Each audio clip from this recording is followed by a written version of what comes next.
अगर आपके घर में भी किसी के एग्जाम है तो ये वीडियो स्पेशली आपके लिए है। जब भी भारत में बोर्ड के एग्जाम आते हैं तो बच्चों को सबसे ज्यादा टेंशन होने लगती है।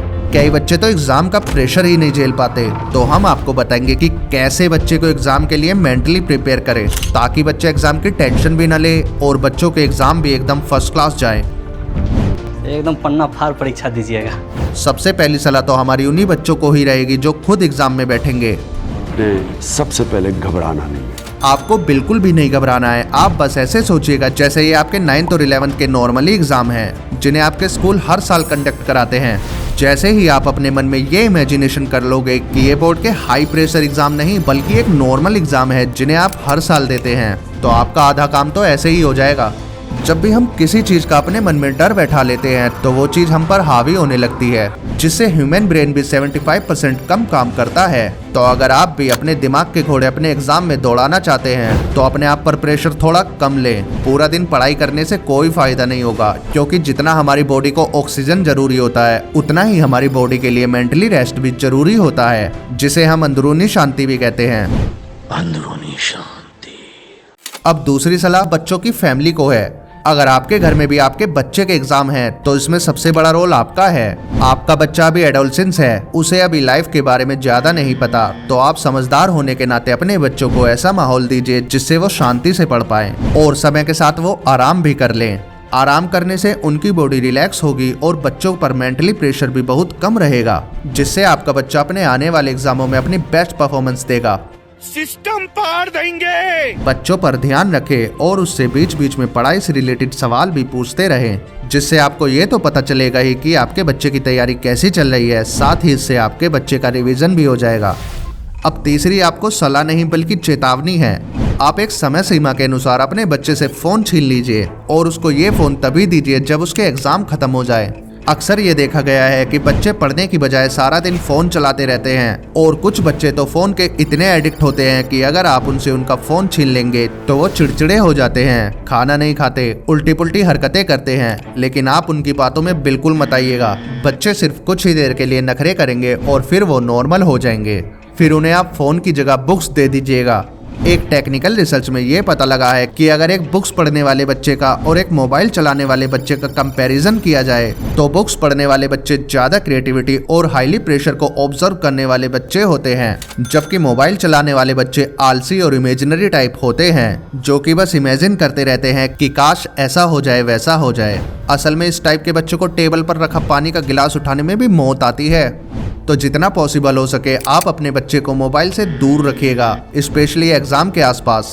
पढ़ाई लिखाई में ध्यान लगाओ, IAS बनो और देश को संभालो। अब चौथा बुलेट पॉइंट बच्चों के एग्जाम की तैयारी को लेकर है।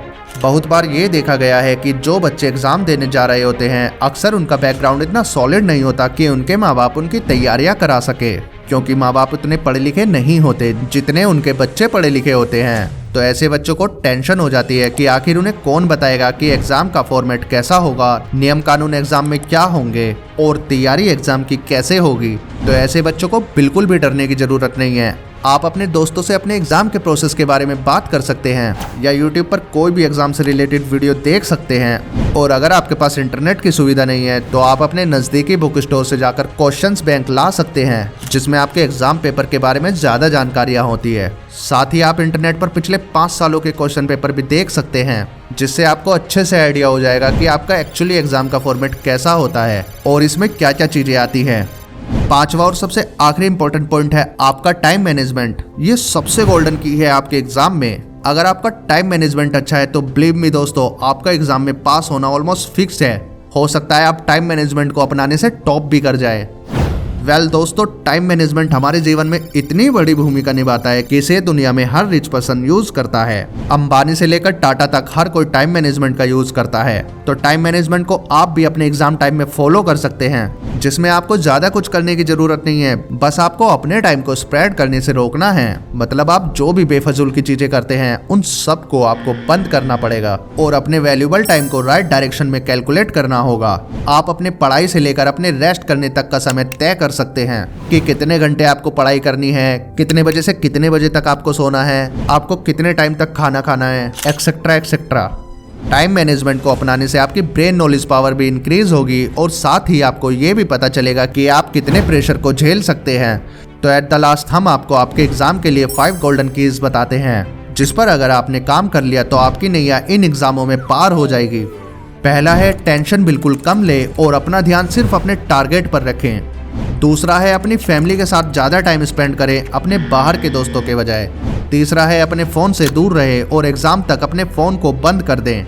चौथा, एग्ज़ाम के फॉर्मेट को समझें और पीछे के 5 साल के एग्ज़ाम पेपर जरूर चेक करें। पांचवा, सबसे लास्ट, अपना टाइम मैनेजमेंट बना लें, ये सबसे इम्पोर्टेंट है। तो आने वाले इन एग्जामों के लिए आप सभी को wish you very all the best. इस वीडियो को अपने उन दोस्तों को भी जरूर शेयर कीजिएगा जिनके आपके साथ एग्जाम आने वाले हैं। साथ ही कमेंट करके ये भी जरूर बताएं कि इन एग्जामों में आपकी तैयारियां कैसी हैं। बाकी अगर आप अपने जीवन में कुछ सीखना चाहते हैं तो हमारे चैनल को सब्सक्राइब जरूर करें, क्योंकि हम यहाँ दुनिया की बहुत सी अनोखी जानकारियाँ बताते हैं जो आपकी लाइफ में जरूर काम आएगी। So wish you very all the best for your exam.